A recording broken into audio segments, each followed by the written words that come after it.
Hello dear students, as usual I am Navneel God from Tagore School Parbatsar and we are again here for study upon our social studies book of class 7th after Diwali vacation. Diwali की छुट्टियों के बाद एक बार फिर से अपनी study को continue करने के लिए हम यहाँ पर हैं और जैसा कि आप जानते हैं as you know we are doing the last part of the first lesson of political science part political science का जो ये लेसन नंबर 1 हम लोग स्टडी कर रहे थे या हम लोग कर चुके हैं एक्चुअली। जो अपना फर्स्ट लेसन है पॉलिटिकल साइंस का ऑन इक्वलिटी, ये लेसन हम कंप्लीट कर चुके हैं। अपने पिछले वीडियोस में इस लेसन के जो क्वेश्चन आंसर्स हैं मोस्टली अपन कंप्लीट कर चुके हैं और केवल एक जो एनसीईआरटी कॉर्नर इसमें बचा हुआ है। आज हम लोग इसको कंप्लीट करेंगे। तो इसमें जो क्वेश्चंस हैं उनको हम रीड करेंगे, अंडरस्टैंड करेंगे और उनके जो क्वेश्चंस हैं वो भी मैं आपको सजेस्ट करूंगा और उनको आंसर्स को आपको अंडरस्टैंड करना है, समझना है और इनको फिर अपनी नोटबुक में भी आपको करना है। तो आइए इस लास्ट पार्ट को कंप्लीट करते हैं इस लेसन में, ताकि अपना ये पॉलिटिकल साइंस का जो 1 चैप्टर है ये कंप्लीट हो जाए और इसके कंप्लीट होने के बाद में हम सेकेंड राउंड स्टार्ट करेंगे हिस्ट्री का। एक एक लेसन हम कर चुके हैं हिस्ट्री और उसके बाद में ये जियोग्राफी में और उसके बाद में अपनी पॉलिटिकल साइंस में 1 lesson each of the part we have completed already and now we will start the second round from the history. एक राउंड अपना पूरा हो जाए उसके बाद में हम हिस्ट्री से सेकेंड राउंड स्टार्ट करेंगे अपना। तो आइए इस लास्ट पार्ट को आज हम कंप्लीट करने की कोशिश करेंगे विच इज एनसीईआरटी कॉर्नर, जिसका नाम है एनसीईआरटी कॉर्नर। ये पॉलिटिकल साइंस के लेसन नंबर 1 का है और ये जो क्वेश्चंस होते हैं ये एक्चुअली बच्चों से उनकी जो मौलिकता है, उनकी जो खुद की जो फीलिंग एक्सप्रेशन करने की जो कैपेबिलिटी है उसको अपग्रेड करने के लिए इस तरह के क्वेश्चंस डाले जाते हैं कि बच्चा अपने विचारों को कैसे व्यक्त करे, किसी बात के ऊपर कैसे वो विचार करे और विचार करके अपने मन से कैसे किसी आंसर को लिखे। इस तरह की जो खुद आंसर देने की जो क्षमता है, जो कैपेबिलिटी है, उसको अपग्रेड करने के लिए, ग्रो करने के लिए ये जो एनसीईआरटी कॉर्नर है ये दिया जाता है। तो इसमें एक्चुअली जो सीधे सीधे आंसर इसके बुक में नहीं होते हैं। बुक में जो नॉलेज हमने गेन किया है उसके बेसिस पर हम लोगों को अपने मन से आंसर प्रिपेयर करना होगा। सीधा सीधा आंसर नहीं मिलेगा, कोई रेयरली जैसे मिल सकता है किसी किसी क्वेश्चन का। बाकी most of the questions will contain the answer which we have to prepare ourself. अपने को अपने आप कुछ आंसर प्रिपेयर करना पड़ेगा। ऐसे आंसर मोस्टली ज्यादातर क्वेश्चंस में यहां पर देने होंगे। तो आइए शुरू करते हैं इस एनसीईआरटी कॉर्नर को। लेट्स रिकॉल, आइए इस लेसन को रिकॉल करें, यानी कि फिर से याद करें, स्मरण करें इस लेसन का इन क्वेश्चंस के बेसिस पर। जब हम इन क्वेश्चंस के आंसर्स देंगे तो एक तरह से अपने को लेसन को हमें रिकॉल करना पड़ेगा, वापस स्मरण करना पड़ेगा। तो इसका फर्स्ट क्वेश्चन जो है और ये जो टॉपिक है ये जरूर आप अपनी नोटबुक में मेंशन करें, NCERT corner. Let's recall question number 1। In a democracy, एक डेमोक्रेसी में, डेमोक्रेसी मतलब लोकतंत्र में, एक लोकतंत्र में, एक डेमोक्रेसी में why is universal adult franchise. ये जो यूनिवर्सल अडल्ट फ्रेंचाइजी है ये क्या है? हर एक अडल्ट को, हर एक 18 वर्ष से ऊपर के व्यक्ति को वोट देने का अधिकार मिला हुआ है, समान अधिकार मिला हुआ है। ये जो सिस्टम है ये यूनिवर्सल अडल्ट फ्रेंचाइजी कहलाता है और ये पूरी दुनिया में जितने भी लोकतंत्र है सब जगह ये लागू है। तो ये किसी भी लोकतंत्र में, किसी भी डेमोक्रेसी में ये जो यूनिवर्सल अडल्ट फ्रेंचाइजी है ये इंपॉर्टेंट क्यों है, ये महत्वपूर्ण क्यों है? फिर से एक बार रीड करेंगे। इन ए डेमोक्रेसी, एक डेमोक्रेसी में, एक लोकतंत्र में, why is universal adult franchise important, कि यूनिवर्सल अडल्ट फ्रेंचाइजी इंपॉर्टेंट क्यों है। तो ये इंपॉर्टेंट क्यों है ये हमें बताना है। तो मैं आपको बताना चाहूंगा कि आप लोग जानते ही हैं कि अगर वोट देने का अधिकार नहीं हो लोगों को तो क्या होगा? जो रूलर्स होंगे, जो शासक होंगे, जो शासन करने वाले होंगे, वो मनमर्जी करेंगे, किसी के कंट्रोल में नहीं रहेंगे। अब ये जो सिस्टम है वोट देने का, इसके कारण से हम हर 5 साल से अपने नए जो रूलर्स हैं उनको चुन लेते हैं। अगर वर्तमान जो शासक हैं, जो सत्ता में हैं, वो अच्छी तरह काम नहीं करते हैं या गलत नीति पर चलते हैं, तो आगे आने वाले जो इलेक्शन होते हैं उसमें हम दूसरे लोगों को चुन सकते हैं। तो अगर यूनिवर्सल एडल्ट फ्रेंचाइजी नहीं हो तो ये तानाशाही वृत्ति उत्पन्न हो जाएगी और कंट्रोल से बाहर हो जाएंगे जो रूलर्स होंगे। तो इस यूनिवर्सल एडल्ट फ्रेंचाइजी के माध्यम से हम अपने रूलर्स पर कंट्रोल रखते हैं। एक तरह से हमारे कंट्रोल में है हमारे रूलर्स कि हम उनको 5 साल के बाद हटा भी सकते हैं। तो क्यों ये इंपॉर्टेंट है, इसके बारे में मैंने ऐसा लिखा है, ये आपको भी लिखना है। बिकॉज, क्योंकि इन दिस वे, इस तरह से, ये जो तरीका है यूनिवर्सल एडल्ट फ्रेंचाइजी का, बिकॉज क्योंकि इन दिस वे, इस तरीके से सिटीजन्स यानी नागरिक कैन हैव, रख सकते हैं, द कंट्रोल, जो सिटीजन्स हैं, जो नागरिक है, वो कंट्रोल रख सकते हैं ऑन द रूलर्स, यानी रूलर्स पर, यानी शासकों पर, जो शासन करने वाले हैं उन पर कंट्रोल रख सकते हैं। And citizens can also get, और सिटीजन्स ये भी प्राप्त कर सकते हैं क्या?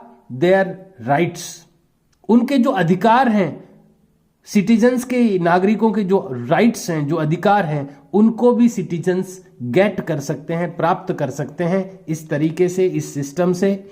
एंड एवरी सिटीजन, और हर एक जो नागरिक है, हर एक जो सिटीजन है, कैन पार्टिसिपेट, वो सहभागी हो सकता है, भाग ले सकता है, पार्टिसिपेट कर सकता है इन डेमोक्रेसी, लोकतंत्र में।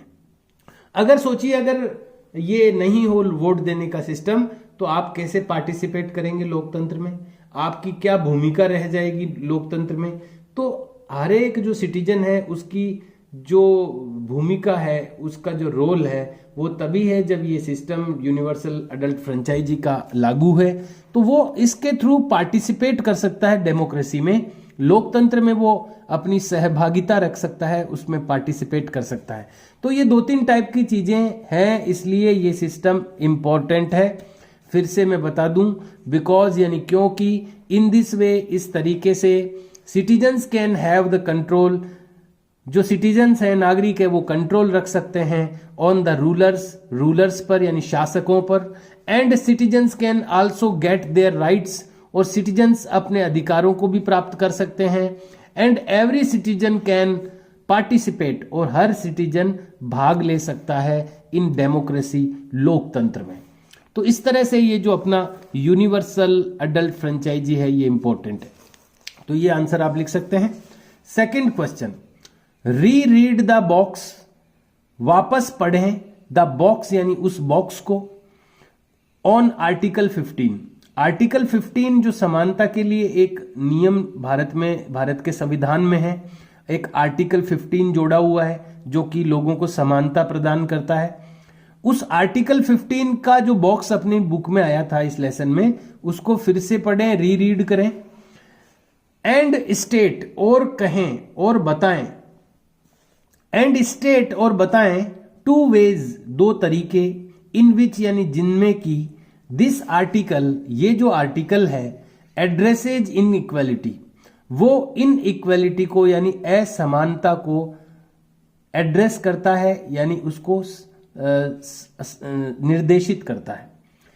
ऐसे कौन से 2 तरीके हैं जिन असमानताओं को ये आर्टिकल 15 एड्रेस करता है, यानी उनको निर्देशित करता है, बताता है कि इस प्रकार की असमानताएं नहीं होगी, इस तरह की असमानताओं को खत्म कर दिया गया है आर्टिकल 15 के द्वारा। तो इस बॉक्स को आपको फिर से पढ़ना है, आर्टिकल 15 पर जो बॉक्स दिया हुआ है उसको री रीड करना है, और ऐसे 2 तरीके बताने हैं जिनके द्वारा आर्टिकल 15 जो है इन इक्वेलिटी को एड्रेस करता है, यानी असमानताओं को बताता है कि किस किस प्रकार की असमानता हो सकती है, और वो आर्टिकल 15 के थ्रू खत्म कर दी गई है। तो ऐसी 2 असमानताओं को बताना है। तो यहां पर देखिए मैं आपको बताना चाहूंगा, लंबा नहीं है कोई, इसलिए अपन इसको बुक में से ही ले लेंगे, कोई ज्यादा लंबा इसका आंसर नहीं है। ये देखिए अपने इस लेसन के एकदम लास्ट में आया था आर्टिकल 15 का, ये एक्सर्ट का मतलब होता है अंश। एक्सर्ट फ्रॉम आर्टिकल 15, आर्टिकल 15 तो लंबा है लेकिन उसमें से ये कुछ अंश निकाला हुआ है, एक्सर्ट निकाला हुआ है फ्रॉम आर्टिकल 15। आर्टिकल 15 में से ये एक्सर्ट है ऑफ द इंडियन कॉन्स्टिट्यूशन, भारतीय संविधान का जो आर्टिकल 15 है उसका ये एक्सर्ट है, उसमें से एक अंश यहां पर बताया गया है। तो दो तरीके से पूछा गया है क्वेश्चन में कि दो वो तरीके बताइए जिनके थ्रू आर्टिकल 15 इनइक्वालिटी को एड्रेस करता है। तो यहां नंबर 1 और नंबर 2 ये दोनों दिए गए हैं, ये आपको लिख देने चाहिए इसमें, तो आपका आंसर यहां पर प्रिपेयर हो जाएगा। एक बार मैं इसका मीनिंग आपको एक्सप्लेन कर देता हूं। Discrimination on grounds of religion, discrimination मतलब भेदभाव, ऑन ग्राउंड्स यानी किस आधार पर, ऑफ रिलीजन यानी धर्म के आधार पर, रेस यानी नस्ल के आधार पर, कास्ट यानी जाति के आधार पर, सेक्स यानी स्त्री पुरुष के आधार पर, और प्लेस ऑफ बर्थ यानी जन्म के स्थान के आधार पर, हैज बीन प्रोहिबिटेड, ये निषेध कर दिया गया है। प्रोहिबिटेड यानी बंद कर दिया गया है, निषेध कर दिया गया है, मना कर दिया गया है। इन आधारों पर जो भी डिस्क्रिमिनेशन होता है, जो भेदभाव होता है, वो प्रोहिबिटेड कर दिया गया है, उसको निषेध कर दिया गया है, ये लिखा हुआ है। अब इसमें 2 पॉइंट बना के भी लिखा हुआ, ये तो आप मतलब आपको यहां से स्टार्ट करना है आंसर। फिर पॉइंट नंबर 1, पॉइंट नंबर 1 में आर्टिकल 15 क्या कहता है, द स्टेट, जो स्टेट होगा, जो राज्य या देश होगा, शैल नॉट डिस्क्रिमिनेट, वो डिस्क्रिमिनेट नहीं करेगा, वो भेदभाव नहीं करेगा, अगेंस्ट एनी सिटीजन, किसी भी नागरिक के विरुद्ध, किसी भी सिटीजन के अगेंस्ट डिस्क्रिमिनेशन नहीं करेगा स्टेट यानी देश या राज्य।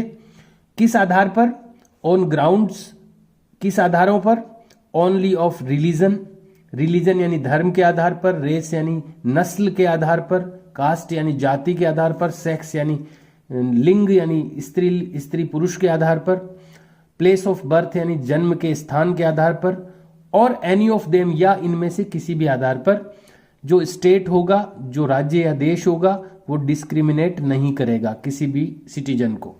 तो एक तो पॉइंट ये है, एक तरीका ये है जिससे कि एड्रेस कर रहा है इनइक्वालिटी को ये article.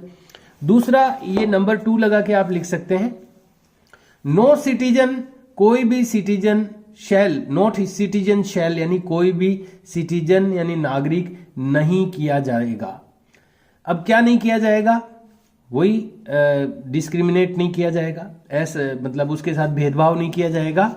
On grounds only of religion, religion के आधार पर, रेस यानी नस्ल के आधार पर, कास्ट यानी जाति के आधार पर, सेक्स यानी स्त्री या पुरुष के आधार पर, प्लेस ऑफ बर्थ यानी जन्म के स्थान के आधार पर, और एनी ऑफ देम इनमें से किसी भी आधार पर, बी सब्जेक्ट टू, लेकिन ये विषय इसमें लागू रहेंगे, टू एनी डिसेबिलिटी, यानी कोई आदमी कहीं पर जाने में अयोग्य है, एबल नहीं है, डिसेबल है वो, यानी कोई असक्षम है, लाइबिलिटी यानी कहीं पर कोई चीज आपको पैसा चुकाने के बाद ही कहीं पर जाने देंगे, तो ऐसी कोई लाइबिलिटी बनती है आपकी, यानी आपको कुछ देना है कहीं पर, या रेस्ट्रिक्शन यानी कहीं पर निषेध किया हुआ है किसी चीज को, आपको जाना मना है कहीं पर, और कंडीशन विद रिगार्ड्स टू, और ये इस तरह की कंडीशंस अगर कहीं पर है तो आपको रोका जा सकता है, अदरवाइज आपको इन जगह पर जाने में कोई रोक नहीं सकता। यानी ऐसा नहीं है कि आप कहीं भी घुस जाओगे, आप अगर कहीं पर जाने के योग्य नहीं हो तो आपको नहीं जाने दिया जा सकता। डिसेबल हो मान लो आप, आपकी लाइबिलिटी है, कोई पैसा या फीस चुका के जाना पड़ेगा तो वो आपकी लाइबिलिटी है। रेस्ट्रिक्शन, कहीं पर कोई चीज मना की हुई है फिर भी आप करना चाहोगे तो वो रोकेंगे। लेकिन अगर ये चीजें तो लागू रहेगी, बाकी ना आपको एक तो क्या है, एक्सेस टू शॉप्स यानी किसी भी दुकान पर आप पहुंच सकते। एक्सेस का मतलब होता है पहुंच, आपकी पहुंच हर दुकान पर हो सकती है, यानी कोई दुकान वाला आपको मना नहीं कर सकता।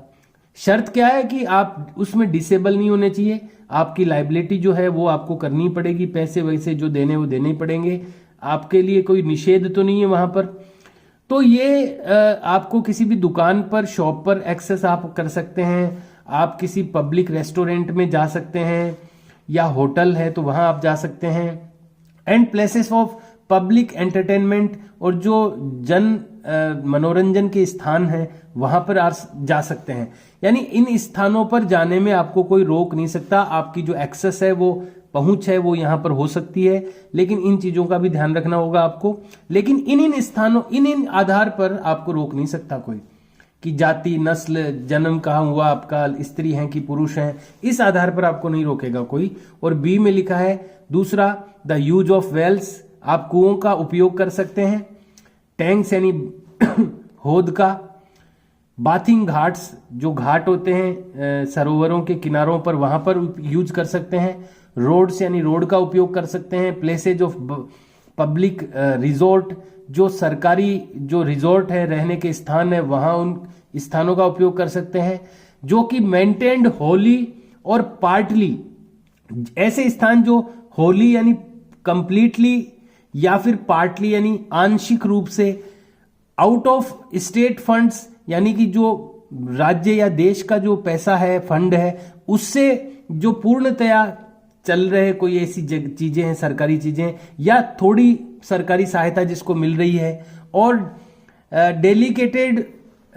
Dedicated to the use of the general public, या कोई चीज जनरल पब्लिक को यानी सार्वजनिक जो लोग हैं, जो जनरल पब्लिक आम लोग हैं, उनको काम में लेने के लिए, उनके यूज के लिए किसी चीज को डेडिकेट कर दिया गया है, समर्पित कर दिया गया है, तो उन चीजों का आप यूज कर सकते हैं, कोई भी यूज कर सकता है। और जो सरकारी पैसे से बनी हुई जगह है, या थोड़ा बहुत भी उसमें सरकारी फंड लगा हुआ है, ऐसी जगहों पर आप इनको, हर कोई इनको यूज कर सकता है, कोई किसी को रोक नहीं सकता है। हाँ, ये चीजें तो वहां कंसिडर होगी ही, ये सब्जेक्ट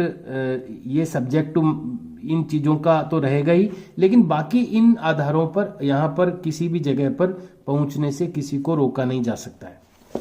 तो ये जो 2 पॉइंट यहां पर बनाए गए हैं, यहां से स्टार्ट करके ये पॉइंट नंबर 1 है और ये पॉइंट नंबर 2 है, इसके भी फिर सब पॉइंट बनाए हुए हैं। तो ये 2 प्रकार से बताया जा रहा है, एड्रेस कर रहे हैं इनइक्वालिटी को, कि कैसी कैसी इनइक्वालिटी हो सकती है। और आर्टिकल 15 जो है, या फिर आप यहां से ही शुरू कर देना ताकि इसमें रेफरेंस आ जाए आर्टिकल 15 का। तो यहां से स्टार्ट, ये पॉइंट आप लगा देना, पूरा हेडिंग लगा करके पूरा यहां से यहां तक लिख देंगे, तो इसमें आर्टिकल 15 वाला भी रेफरेंस आ जाएगा, और 2 तरीके से कैसे डिस्क्रिमिनेशन को रेफरेंस कर रहा है ये भी यहां पर आ जाएगा।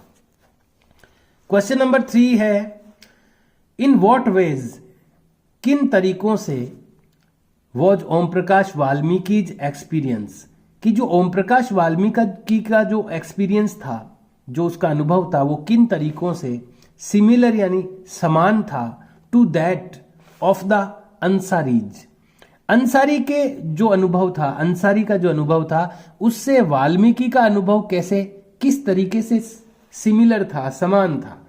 यानी दोनों का जो अनुभव था, अंसारी का ले लो, भले ही वाल्मीकि का ले लो। आपने याद है, अपन ने लेसन में पढ़ा था, वाल्मीकि जब बच्चा था वो जाति के आधार पर उसको अलग प्रकार से ट्रीट किया गया, ऐसे ही अंसारी को धर्म के आधार पर ट्रीट किया गया। तो ये 2 जो कैरेक्टर हमने पढ़े हैं लेसन में, तो इनमें क्या है ना, क्या इनमें सिमिलर है, दोनों में क्या समानता है इनमें। तो ये दोनों ही डिस्क्रिमिनेशन हुआ इनका, ये दोनों ही डिस्क्रिमिनेशन को फेस किया इन दोनों ने, यानी भेदभाव का सामना किया इन दोनों ने, ये समानता है दोनों में। तो आप लिख सकते हैं इसमें क्वेश्चन नंबर 3 के आंसर में, बोथ यानी दोनों, फेस्ड यानी सामना किया, दोनों ने फेस किया, दोनों ने सामना किया द डिस्क्रिमिनेशन, भेदभाव का, ये समानता है। ठीक है, तरीका अलग अलग था, अंसारी को कास्ट के बेसिस पर उसको डिस्क्रिमिनेट किया गया, और वाल्मीकि को कास्ट के बेसिस पर डिस्क्रिमिनेट किया गया, और अंसारी को रिलीजन के बेसिस पर डिस्क्रिमिनेट किया गया, लेकिन दोनों ने डिस्क्रिमिनेशन को फेस किया, ये समानता थी दोनों में। तो आप लिखेंगे बोथ यानी दोनों, फेस्ड यानी सामना किया, दोनों ने फेस किया द डिस्क्रिमिनेशन, भेदभाव को। तो ये थर्ड क्वेश्चन का बहुत ही छोटा सा आंसर आप लिख सकते हैं। Question number 4, what do you understand, आप क्या समझते हैं, बाय द टर्म, ये जो टर्म यहां पर इन्वर्टेड कोमा में बंद की गई है, इससे आप क्या समझते हैं? ऑल पर्सन्स आर इक्वल, सभी लोग समान हैं, बिफोर द लॉ, यानी कानून के सामने, लॉ यानी कानून, कानून के सामने सभी लोग समान हैं। ये जो टर्म है इससे आप क्या समझते हैं? वाई डू यू थिंक, आप ऐसा क्यों सोचते हैं? It is important in a democracy, कि ये डेमोक्रेसी में इंपॉर्टेंट है, कि ये डेमोक्रेसी में इंपॉर्टेंट है। तो इस क्वेश्चन में दो प्रश्न पूछे गए हैं। एक तो आप इस टर्म से क्या समझते हैं कि हर एक कोई कानून के सामने समान है, तो उसका आंसर आप यहां से लिखेंगे पहले, फिर सेकंड क्वेश्चन का आंसर और देंगे अपन। एवरी पर्सन, ये आंसर ले इसका फर्स्ट क्वेश्चन का, फिर सेकंड क्वेश्चन का आंसर देंगे, तो आप पैराग्राफ चेंज कर लेना थोड़ा। Every person is equal before the law, हर पर्सन, हर व्यक्ति लॉ के सामने, कानून के सामने इक्वल है, समान है।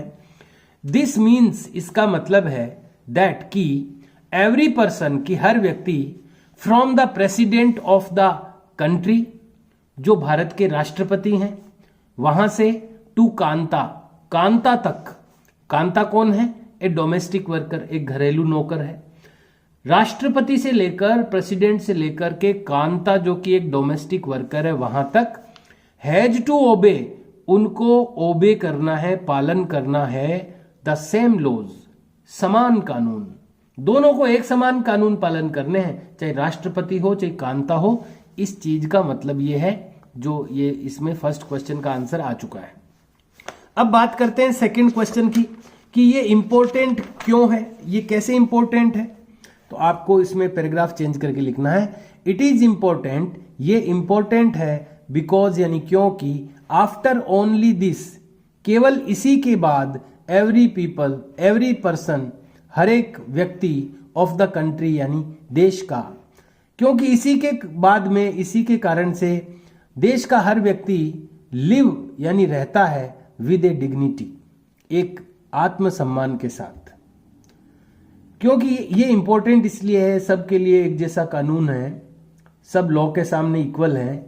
ये इंपॉर्टेंट इसलिए है क्योंकि ये है ना, तभी सब आत्मसम्मान के साथ रह सकते हैं। अदरवाइज क्या होगा, कानून सबके लिए एक जैसा नहीं होगा, तो जो ज्यादा पावरफुल लोग होंगे वो तो दबा देंगे कम पावरफुल लोगों को। इसलिए राष्ट्रपति से लेकर कांता तक सबको एक ही रूल का, एक ही लॉ का को ओबे करना है, उसका आदर करना है, उसका पालन करना है।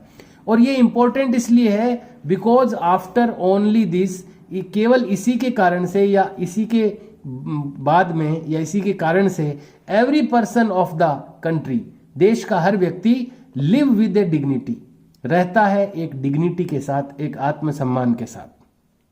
तो दोनों क्वेश्चंस के आंसर अपन ने दे दिए हैं, कि एक तो आप इस टर्म के से क्या समझते हैं वो बुक से मैंने बता दिया है। और सेकंड क्वेश्चन जो है कि ये इंपॉर्टेंट क्यों है, तो ये इंपॉर्टेंट इसलिए क्योंकि इसी के कारण से हर व्यक्ति देश का वो डिग्निटी के साथ रहता है। तो ये दोनों क्वेश्चंस के आंसर आपको पैराग्राफ चेंज कर देना चाहिए, ताकि पता चल जाए कि ये अलग आंसर है। और अब है एक क्वेश्चन, जो कि क्वेश्चन काफी बड़ा है, आंसर ज्यादा बड़ा नहीं है, छोटा सा आंसर है इसका, लेकिन क्वेश्चन काफी बड़ा है, इसको समझना पड़ेगा अपने को। तो मैं आपको समझा रहा हूं, एक्सप्लेन कर रहा हूं कि ये मतलब इसका है क्या। और ये क्वेश्चन इस चित्र से रिलेटेड है। देखो ये चित्र क्या है, इसमें एक देखो, एक हैंडीकेप्ड पर्सन है या डिसेबिलिटी वाले पर्सन है, जो चल नहीं सकते, जो कि ये व्हील चेयर पर बैठे हैं, पहियों वाली कुर्सी पर, लेकिन वो रैंप नहीं बना हुआ यहाँ उतरने के लिए, सीढ़ियां बनी हुई है, इसलिए इनको पकड़ के उतारना पड़ रहा है। यहां पर मेन बात यह है कि अगर यहाँ रैंप होता उतरने के लिए, तो ये शायद खुद भी उतर सकते थे अपनी व्हील चेयर से, लेकिन रैंप नहीं होने के कारण से इनको पकड़ के उतारना पड़ रहा है। तो इनको अच्छा नहीं लगा होगा निश्चित रूप से, क्योंकि इनको लगा होगा कि मुझे हेल्प लेनी पड़ी किसी की, अदरवाइज ये अपने आप उतर जाते, किसी की हेल्प की जरूरत नहीं होती उनको। तो इसी के ऊपर है ये सारा प्रश्न। तो ये प्रश्न मैंने आपको जो रेफरेंस है वो बता दिया है कि ये क्या है। अब हम इस क्वेश्चन को अंडरस्टैंड करेंगे। The government of India, Bharat की जो सरकार है, पास्ड यानी उसने पास किया है, कर चुकी है, द डिसएबिलिटीज एक्ट, एक असक्षमता कानून वो पास कर चुकी है, नाम है उसका, एक कानून पास किया है भारत की सरकार ने, डिसएबिलिटीज एक्ट इसका नाम है ये कानून का, इन 1995 में जो इंडियन गवर्नमेंट है वो डिसएबिलिटीज एक्ट को पास कर चुकी है। ये क्या है, ये इस एक्ट में क्या है, दिस लॉ, ये जो कानून है डिसएबिलिटी एक्ट जो पास हुआ 1995 में, दिस लॉ यानी ये जो कानून है, स्टेट्स यानी कहता है दैट कि पर्सन्स विद डिसएबिलिटीज, जो लोग डिसएबिलिटीज के साथ में है, यानी किसी भी प्रकार की डिसएबिलिटी है किसी में, देखो एबल का मतलब होता है योग्य और डिसएबल का मतलब होता है अयोग्य, यानी कोई चलने में अयोग्य है, कोई बोलने में अयोग्य है, कोई देखने में अयोग्य है, किसी भी प्रकार की अयोग्यता है अगर किसी में, उसको डिसएबिलिटी बोलेंगे अपन। ये कानून ये कहता है दैट पर्सन्स विद डिसएबिलिटीज, कि जो लोग हैं डिसएबिलिटीज के साथ यानी जो असक्षमता है किसी भी प्रकार की, ऐसे जो लोग हैं, हैव इक्वल राइट्स, वो रखते हैं समान अधिकार, उनको भी समान अधिकार है। एंड दैट, और ये भी कहता है ये, the government should make possible, कि गवर्नमेंट को यानी सरकार को, शुड यानी चाहिए, मेक पॉसिबल यानी संभव बनाना चाहिए, सरकार को ये बात संभव बनानी चाहिए, there full participation in society, ऐसे लोगों का जो फुल पार्टिसिपेशन है, पूर्ण सहभागिता है सोसाइटी के अंदर यानी समाज के अंदर, ऐसे लोग जो हैं डिसेबिलिटी वाले, उनकी जो फुल पार्टिसिपेशन है, पूर्ण सहभागिता, कि वो भी पार्टिसिपेट करे, वो भी भाग ले हर चीज में, सोसाइटी में, समाज के हर कार्यक्रम में वो भी भाग ले, फुल पार्टिसिपेट करें, इस बात को सरकार पॉसिबल बनाए, संभव बनाए, ऐसे काम करे कि ऐसे लोग भी हर काम में भाग ले सके, पार्टिसिपेट कर सकें। ये कानून कहता है सरकार को, ये कानून जो 1995 में पास किया गया है, डिसेबिलिटी एक्ट जो है, वो ये सरकार को कहता है कि सरकार ऐसी व्यवस्थाएं करे, अरेंजमेंट्स करें, जिनके थ्रू ऐसे लोगों का फुल पार्टिसिपेशन सोसाइटी में ये पॉसिबल हो सके, ये संभव हो सके। The government has to provide, सरकार को प्रोवाइड करना होगा फ्री एजुकेशन, मुफ्त शिक्षा, एंड इंटीग्रेट, और सम्मिलित करना होगा चिल्ड्रन विद डिसएबिलिटीज, जो बच्चे हैं डिसएबिलिटीज के साथ। एक तो सरकार को फ्री एजुकेशन देनी होगी, फ्री शिक्षा देनी होगी, एंड इंटीग्रेट यानी और सम्मिलित करना होगा, बराबर करना होगा, एज इंटीग्रेट यानी जोड़ना होगा या मुख्य धारा में लाना होगा, समान बनाना होगा। चिल्ड्रन विद डिसएबिलिटीज, जो डिसएबिलिटीज के साथ बच्चे हैं, जो अयोग्यता वाले बच्चे हैं किसी भी प्रकार की, ऐसे बच्चों को मुख्य धारा में लाना होगा। इनटू मेंटेन स्कूल्स, स्कूल्स को मेंटेन करने के साथ में, कि सरकार स्कूलों को इस तरह से मेंटेन करे कि जो बच्चे हैं, इस तरह के जो असक्षम बच्चे हैं, वो भी मुख्य धारा में आ सके, इंटीग्रेट हो सके, जुड़ सके स्कूलों से। इसके लिए सरकार को प्रयत्न करने होंगे। एक तो उनको फ्री शिक्षा देनी होगी और स्कूल्स को मेंटेन करना होगा, main stream with disabilities into main stream schools, जो मुख्य धारा की स्कूलें हैं, यानी ऐसे लोगों के लिए कोई अलग स्कूलें नहीं बनानी है सरकार को। मेन स्ट्रीम जो स्कूल्स हैं, जो बाकी सब सामान्य लोगों के लिए जो स्कूल्स होते हैं, जिनको मेन स्ट्रीम मुख्य धारा की स्कूल कह सकते हैं, उनमें इन लोगों को एसिमिलेट करने के लिए सरकार व्यवस्थाएं करे कि जो जिनको दिखाई कम देता है, जो चल नहीं सकते बच्चे या किसी भी प्रकार की डिसेबिलिटी है, उनको इंटीग्रेट करे, वो इंटीग्रेट हो सके, जुड़ सकें। और कौन से स्कूलों से जुड़ सके? मेन स्ट्रीम स्कूल्स से, मुख्य धारा वाली यानी सामान्य स्कूलों से वो जुड़ सकें। इस तरह की व्यवस्थाएं सरकार को करे, पॉसिबल बनाए वो। दिस लॉ आल्सो स्टेट, ये लॉ जो है, ये कानून जो है, वो ये भी कहता है दैट की ऑल पब्लिक प्लेसेज, जितने भी सार्वजनिक स्थान हैं, इंक्लूडिंग बिल्डिंग्स, जिसमें बिल्डिंग्स शामिल हैं, स्कूल्स यानी विद्यालय शामिल है, एटसेट्रा आदि, शुड बी एसेसिबल, वो एसेसिबल होने चाहिए यानी पहुंच योग्य होने चाहिए, एंड प्रोवाइडेड विद रैंप्स, और वो रैंप्स, उनमें रैंप्स प्रोवाइड करवाया हुआ होना चाहिए। जितने भी सार्वजनिक स्थान हैं या सार्वजनिक बिल्डिंग्स हैं या स्कूलें हैं, वहां पर अंदर जाने के लिए, वहां पर एक्सेस करने के लिए यानी वहां पहुंचने के लिए रैंप बना हुआ होना चाहिए। रैंप यानी रैंप जानते हैं ना आप, ऐसे थोड़ा सा तिरछा बना देते हैं तो कोई भी वहां पर गाड़ी जा सकती है अंदर, जैसे अपनी स्कूल के अंदर तक गाड़ी आ सकती है, बाहर से कोई व्हील चेयर लेके भी अंदर आ सकता है स्कूल में। तो ये अपने तो है व्यवस्था, ऐसी व्यवस्था हर स्कूल में होनी चाहिए कि कोई भी व्हील चेयर लेके भी आ सकता है अंदर, गाड़ी आ सकती है अंदर। तो ऐसी व्यवस्था हर स्कूल में, हर जो पब्लिक प्लेसेज हैं, जो सार्वजनिक स्थान है, वहां पर सरकार बनाए, या स्कूल है तो स्कूलों में बनाए, रैंप बनाए। आजकल स्कूलों में भी रैंप बन रहे हैं सब जगह। तो ये कानून ये सारी चीजें कहता है। अभी तक देखो प्रश्न नहीं आया है, अभी तक केवल डिस्क्रिप्शन आ रहा है, ये डेस्क्राइब कर रहे हैं, इसको वर्णन कर रहे हैं इन चीजों का, अभी केवल जानकारी मिल रही है अपने को, ये सब प्रश्न नहीं है। ये जो डिसेबिलिटी एक्ट क्या है, इसमें क्या कहा गया है, ये बताया गया है यहां तक। तो अब प्रश्न यहां से शुरू होता है। तो आपको जब 5th क्वेश्चन आप करेंगे तो आपको फिर ये नहीं लिखना है, ये केवल जानकारी है, आपको यहां से लिखना है क्वेश्चन। प्रश्न यहीं से शुरू होता है। Look at the photograph. अब इस फोटोग्राफ पर देखिए, मैंने आपको पहले ही समझा दिया है, वहां पर सीढ़ियों के कारण से वो उसको उठा के लाना पड़ रहा है, वो वाला जो फोटोग्राफ है उसी की बात चल रही है यहाँ पे। Look at the photograph, photograph को देखिए, एंड थिंक, और सोचें, अबाउट द बॉय, उस बॉय के बारे में जिसको उठा के ला रहे हैं, who is being carried down, जिसको नीचे लाया जा रहा है, द स्टेयर्स, सीढ़ियों से, उसको आप देखिए, और उस बच्चे के बारे में सोचिए जिसको उठा के ला रहे हैं। डू यू थिंक, क्या आप सोचते हैं, द अबव लॉ, कि ये जो ऊपर का जो लॉ बताया गया, ये कानून जो पास हुआ है 1995 में, is being implemented in this case, in his case, इस बच्चे को जो उठा के ला रहे हैं, इस केस में क्या ये कानून यहां पर इंप्लीमेंट हुआ है, क्या ये लागू हुआ है यहां पर। तो जैसा कि देख पा रहे हैं अपन, पहला प्रश्न यही है, इसमें 2-3 प्रश्न छिपे हुए हैं। तो पहला प्रश्न यहीं पर खत्म हो जाता है कि क्या इस केस में वो जो कानून है वो लागू हुआ है। तो नहीं हुआ है, क्योंकि रैंप होना चाहिए था यहां पर, अब उसको उठा के ला रहे हैं, सीढ़ियां बनी हुई है, तो वहां पर कानून लागू नहीं हुआ है।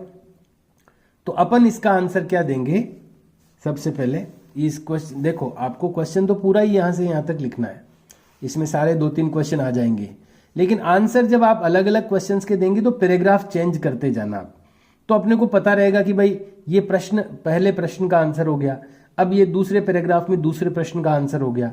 तो ये पहला प्रश्न है कि क्या इस केस में वो जो कानून है वो लागू हुआ है, तो यहां तक, तो इसका आंसर आप लिखना है नो, नहीं। इन दिस फोटोग्राफ, इस फोटोग्राफ में, law is not being implemented, जो कानून है वो नहीं इंप्लीमेंट हुआ है, यानी नहीं लागू हुआ है। इन दिस केस, इस केस में, इस केस में और इस फोटोग्राफ में ये जो कानून है वो लागू नहीं हुआ है, ये एक आंसर हो गया। दूसरा क्वेश्चन क्या है, व्हाट नीड्स, क्या आवश्यकता है, टू बी डन, करने की, क्या करने की आवश्यकता है, to make the building more accessible, building को ज्यादा पहुंच वाली, एसेसिबल बनाने के लिए क्या करने की आवश्यकता है, फॉर हिम, उसके लिए।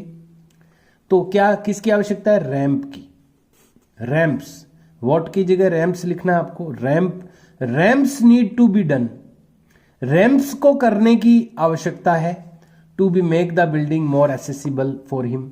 पूरा आंसर बन गया, केवल बस व्हाट की जगह रैंप्स लिख दो आप। रैंप नीड्स, अगर इसमें एस लगा हुआ है तो आप यहां मत लगाओ एस सब्जेक्ट में, तो व्हाट की जगह रैंप या बिल्डिंग रैंप, यहां पर build ramp, BUILD, built, built ramp यानी बिल्ट रैंप बनाने की, रैंप से भी काम चल सकता था लेकिन रैंप बनाने की लिख देते हैं। बिल्ट रैंप यानी रैंप बनाने की नीड्स यानी जरूरत है, या ये केवल रैंप ही ठीक रहेगा, यहां पर केवल रैंप लिख दो आप। रैंप नीड्स टू बी यानी रैंप आवश्यकता है, तो इसमें रैंप केवल रैंप लिखने से ज्यादा सुटेबल रहेगा। Ramp needs to be done, ramp की आवश्यकता है, रैंप करने की आवश्यकता है। तो केवल आपको वाट की जगह पर रैंप लिखना है, बाकी पूरा आंसर आपका प्रिपेयर हो जाएगा। ये सेकंड क्वेश्चन का आंसर हो गया। और थर्ड क्वेश्चन क्या है, how would his being carried down the stairs, ये जो उसको स्टेयर्स से यानी सीढ़ियों से नीचे लाने का काम हो रहा है, how would affect on his dignity, उसकी डिग्निटी को ये चीज कैसे इफेक्ट कर रही है, यानी ये जो उसको उठा के नीचे ला रहे हैं स्टेयर्स से यानी सीढ़ियों से, ये काम उसकी डिग्निटी को यानी उसकी आत्मसम्मान को कैसे प्रभावित कर रहा है ये काम, as well as his safety, और इसी तरह उसकी जो सुरक्षा है उसको भी प्रभावित कैसे कर रहा है ये काम। देखिए सुरक्षा भी खतरे में तो पड़ी रही है उसकी, मान लो इधर उधर हो जाए तो गिर भी सकता है वो। तो उसकी जो डिग्निटी है उसकी और सेफ्टी है, उसकी जो आत्मसम्मान है और उसकी जो सुरक्षा है, इनको ये उतार के उसको उठा के जो ला रहे हैं, ये कैसे इफेक्ट कर रहा है ये काम इन दोनों चीजों को। तो इसमें भी आप आंसर क्या लिखेंगे, यहां से स्टार्ट करना आप, being carried him down, being carried him down the stairs affect the dignity as well as safety, ये जो उसको उठा करके नीचे ला रहे हैं ये इफेक्ट कर रहा है उसकी डिग्निटी और उसकी उसी तरह उसकी सेफ्टी को, बिकॉज क्योंकि ही फील वह अनुभव करता है, हिमसेल्फ यानी अपने आप को, डिफरेंट यानी अलग, वो अपने आप को अलग डिफरेंट फील करता है, एंड इनफीरियर और हीन महसूस करता है। ये इसलिए प्रभावित हो रहा है ये काम, उसकी सेफ्टी और उसकी डिग्निटी को इसलिए इफेक्ट कर रहा है ये, क्योंकि ही फील हिमसेल्फ डिफरेंट, क्योंकि ऐसा करने से उसको अपने आप को वो डिफरेंट फील करता है कि मैं अलग हूं क्या, मेरे को उठा के क्यों नीचे ला रहे हैं ऐसे, मुझे क्यों किसी की आवश्यकता सहायता लेनी क्यों पड़ रही है। तो अपने आप को वो डिफरेंट यानी अलग फील करता है, एंड इनफीरियर और थोड़ा हीन महसूस करता है कि देखो मुझे किसी की हेल्प लेने की जरूरत पड़ती है। इनफीरियर का मतलब होता है हीनता, हीन या कमजोर, हीन कह सकते हैं, कम दर्जे का, इसको इनफीरियर कहते हैं। तो इसमें आपको यहां से बीइंग से स्टार्ट करना है या हिम ऐड कर देना है, और उसके बाद में लास्ट में आपको ये ऐड कर देना है। तो यहां पर ये आंसर बन जाएगा आपका। तो इस तरह से आप ये जो 5 क्वेश्चंस हैं ये आपको करने हैं, 1 2 3 4 5 में आपको ये पैराग्राफ आप लीव कर सकते हैं, इसको लेफ्ट आउट कर सकते हैं, छोड़ सकते हैं आप इसको, और ये क्वेश्चन आपको नोट करना है। और इसमें 3 क्वेश्चन हैं, तीनों के अलग अलग पैराग्राफ चेंज करके आपको आंसर्स लिखने हैं। ये मैं आपको बता चुका हूँ सारे आंसर्स, और इसी के साथ में अपना ये फर्स्ट लेसन आज कंप्लीट हो गया है। इसमें बहुत टाइप के क्वेश्चंस हैं, तो सारे अपन ने किए हैं, कुछ भी छोड़ा नहीं है अपन ने। और अब हम सेकंड राउंड शुरू करेंगे। अब एक राउंड तो हो गया है पूरा, अब सेकंड लेसन स्टार्ट करेंगे अगले वीडियो में हिस्ट्री का। तो ठीक है, okay, see you and bye.